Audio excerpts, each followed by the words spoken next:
ভগবানগোলা কানাপুকুর গ্রামীণ হাসপাতালে আরও উন্নত পরিষেবা দিতে বিশেষ প্রশাসনিক বৈঠক অনুষ্ঠিত হলো শনিবার। কানাপুকুর হাসপাতালে দীর্ঘ 2.5 ঘন্টা ধরে বৈঠক অনুষ্ঠিত হয়। এই বৈঠকে উপস্থিত ছিলেন ভগবানগোলার বিধায়ক রেয়াত হোসেন সরকার, ভগবানগোলা 1 নম্বর ব্লকের বিডিও নাজির হোসেন, ভগবানগোলা থানার ওসি দেবাশিস ঘোষ, ভগবানগোলার বিএমওএইচ সাদিকা সাদেক, ভগবানগোলা 1 নম্বর পঞ্চায়েত সমিতির স্বাস্থ্য কর্মাধ্যক্ষ সাইমা বিবি সহ হাসপাতালের চিকিৎসকরা।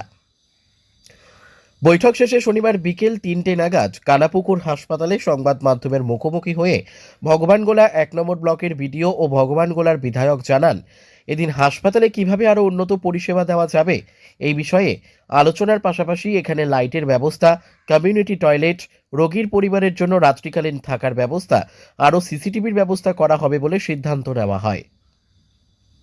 ব্যুরো রিপোর্ট, খবর মুর্শিদাবাদ।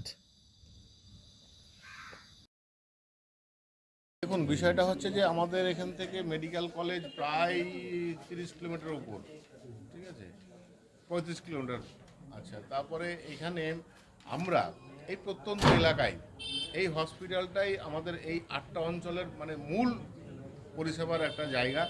সেই জায়গাটাকে যতটা পাচ্ছি আমরা নিজস্ব উদ্যোগ নিয়ে, আমি ছিলাম, বিডিও সাহেব ছিলেন, বিএমও সাহেব ছিলেন, আমাদের স্বাস্থ্য কর্মকর্তা, এই অঞ্চলের প্রধান সাব্বির আহমেদ, আমাদের বড়বাবু সহ এবং ডাক্তাররাও ছিলেন, হ্যাঁ, এবং অন্যান্য স্টাফরাও ছিলেন, সবাইকে নিয়ে আমরা মিলিতভাবে একটা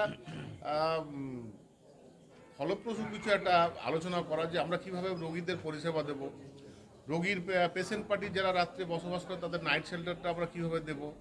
তারপরে একটা অ্যাম্বুলেন্স আছে, আমাদের অ্যাম্বুলেন্স আর একটা বাড়ানোর একটা প্রস্তাব আমাদের হয়েছে যে আমরা একটা অ্যাম্বুলেন্স আমরা বাড়াবো, সেটাও মানে এমএলএ যে ল্যাড আছে সেই ল্যাড থেকে আমরা সেই ব্যবস্থাটা করব।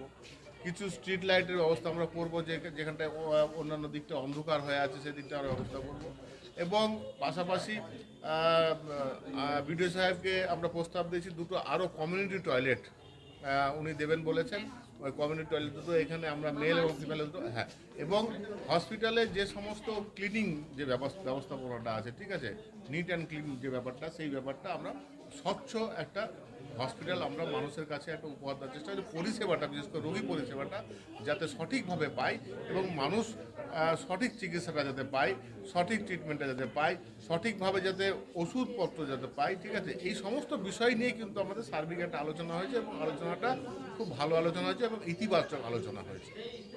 আমরা সেই প্রস্তাব রেখেছি সিএমওর কাছে এবং আমাদের ডিএম সাহেবের কাছে, সেটাও আমরা ইয়ে করেছি যে আমাদের এই হসপিটালটাকে অন্তত 100 বেডের হসপিটাল করার, উন্নত করার যে পরিকল্পনা, সেটা আমরা বাস্তবায়িত করার দিকে এগোচ্ছি। এবং পাশাপাশি আপনাদেরকে এটাও জানিয়ে রাখি আপনাদের মাধ্যমে যে হাবাসপুর যে ইয়েটা আছে হসপিটাল, সেই হসপিটালটাকে আমরা সেটাতেও কিন্তু বেডের হসপিটাল, সেই হসপিটালটাকে আমরা ইতিমধ্যে সিএমও সাহেব ভিজিট করতে এসেছিলেন এবং সিএমও সাহেবের সঙ্গে কথাও হয়েছে, হসপিটালটাকে আমরা চালু করার ব্যবস্থা করছি খুব শীঘ্রই।